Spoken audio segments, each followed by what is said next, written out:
Hello and welcome. In this video, I'm going to show you how to create a tinfoil figure.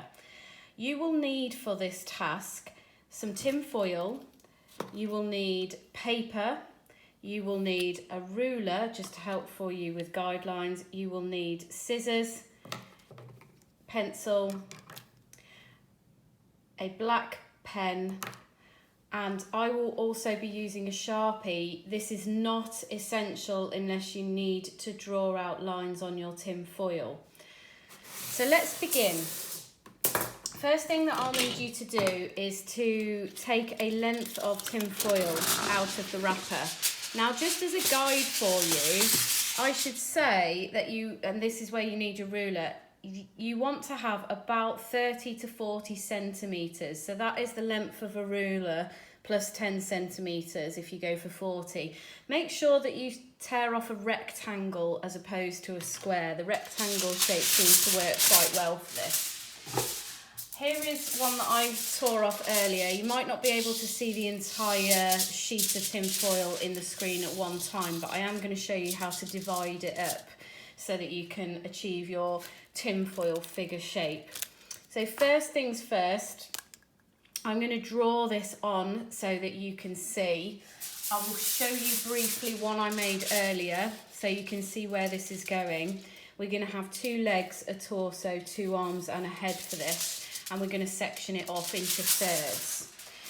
Like I said before, you don't actually need to draw onto your page, onto your tin foil like I'm doing. I'm doing this to help you as a guide. You could actually just cut this straight in by eye if you like.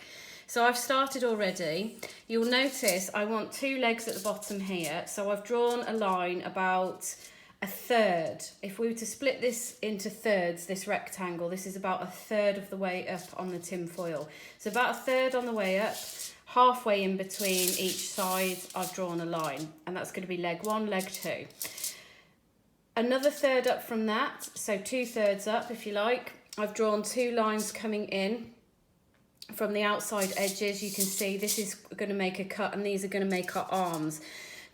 It seems quite strange at the moment, but actually these parts are going to be the arms. When we condense the tin foil down, they will come into arms, and this will create like the shoulder area here. The last 2 lines I need to draw in is the head just at the top here.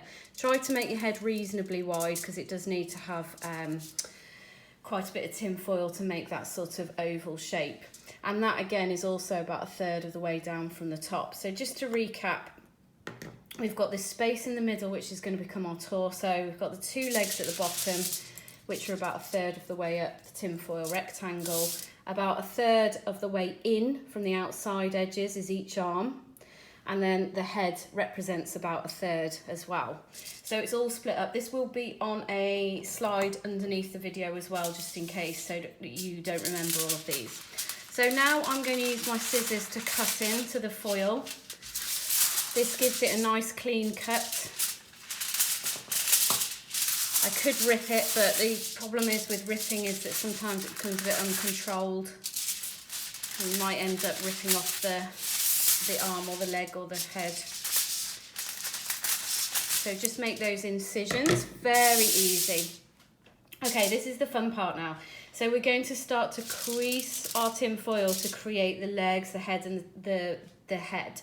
So what I would advise you do with this is have your tin foil on a flat surface like I've got now, and you do it in stages. So you start just with your whole hand, just starting to bring in the legs. It won't look like a figure right at the moment because we're just trying to create those separations. So we're just starting using the flat surface to crease and gather our limbs of our figure. The head here, we want to try and tuck that behind a little bit. We want to squish it into a ball eventually. Okay, hopefully you can start to see emerging a shape that resembles a figure. Now I'm going to stop there just so that you can have have a little look at our progress. We're not there yet. The aim is that we want to get it to a proper figure shape, so we need to carry on going.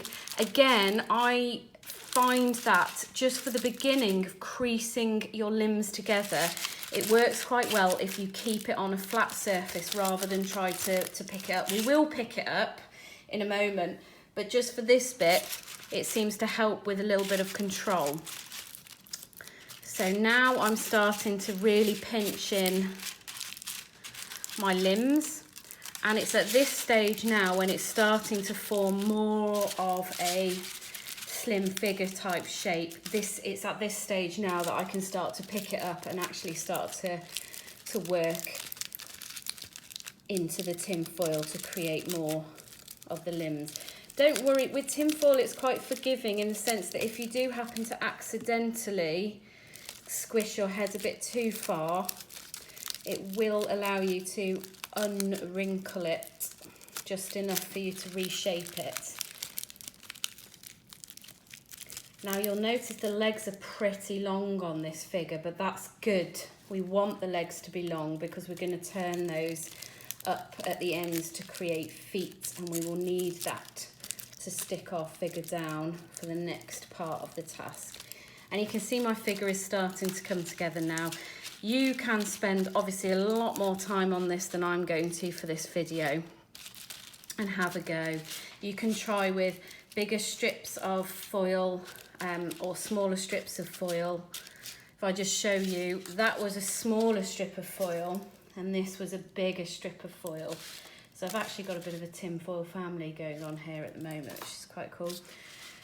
So let's just shape this now into position, and then the last thing that I want to do is I just want to upturn these feet at the end here, because I'm going to use these to stick my figure down onto a piece of paper to create a shadow, and I'm going to show you how that's going to look in a moment.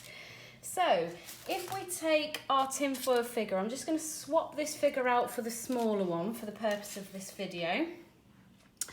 I would like you to pick a background of sorts. You can choose which background you want to have for your figure. I do find that for sticking the figure down onto the paper, it helps if the paper is a bit more card-like or thicker. This is really nice colours, these papers, but they're very thin, so it might not hold the figure if it's a bigger one. And then all I simply did was, before I stuck it down, there's two options now.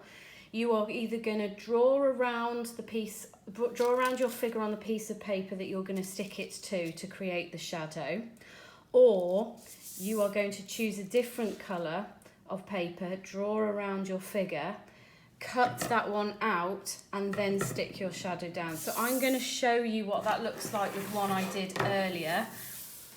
So two ways. This was my original tinfoil figure. So I lay my figure on my blue paper. I used a pencil to draw around the outside edge of my figure. I then removed the tinfoil figure and went over those lines using a marker pen, and then I've got this outline here. The next thing I could do here, either I could colour it inside with black if I wanted it to be a shadow, or I could start to put in a range of different patterns if I want to make it a little bit Zentangle inside. There's all sorts of things that I could do here. And then last but not least, I took blue tack, but you could use a different type of glue if you've got at home, and I stuck these onto the base of the feet, and then I was able to stick my tinfoil person down, figure down, and create a sculpture. If I pop that to the side, you can hopefully see. So all stuck in place. The other option that you've got, let's remove this figure, is that I decided I was going to have a blue background still, but I drew around a different coloured piece of paper, except for this time I cut it out. Then you can stick this down to your background, and then you can use the blue tack or the glue or staples, whatever it is that you've got at home, to then position your figure in place and create this two-tone of colour statue with a cast shadow behind it. So you get a choice of which you would like to do. For example, on this one with this smaller tinfoil person here, I'll show you what that looks like if I was just to draw around. So I'm just going to draw around the outside edge of my tinfoil person quite carefully. Doesn't matter if it's not perfect. I say carefully just so that I don't accidentally rip my tinfoil figure. They're quite sturdy at this stage. I've noticed that you get a really wobbly line when you draw around your tinfoil figure because the edges are not straight. So when I remove my figure, hopefully you can see that, it's quite wobbly. Now I've got two options here. If I wanted to stick my figure on here, I would need to use my black marker pen and go around the outside edge. Or I could cut into this and actually cut out my figure.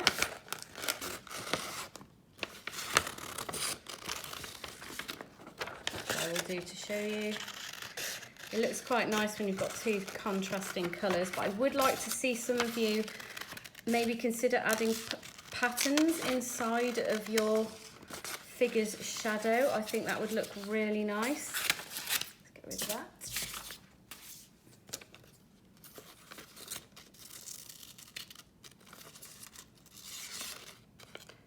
You can obviously spend a lot longer on this activity than I'm doing now for this video. So it'd be really good to see what you can come up with. I haven't tried animals. I don't know whether animals will work. So look, there's my figure. That's the shadow of the figure. And then if I wanted to stick that down, I'd get my blue tack or whatever glue it is that you're going to try and use for this activity. Obviously I'd stick this in place, which I have not done. And I can pop that in place, and I have got my tinfoil figure sculpture. And then I would like a photograph of this, please. Try to pick a nice white wall like you can, or a plain area, plain background, so it really shows off your figure to its full extent. Upload it to Seesaw and tag the visual arts folder. I hope you enjoy this activity. I can't wait to see what you come up with.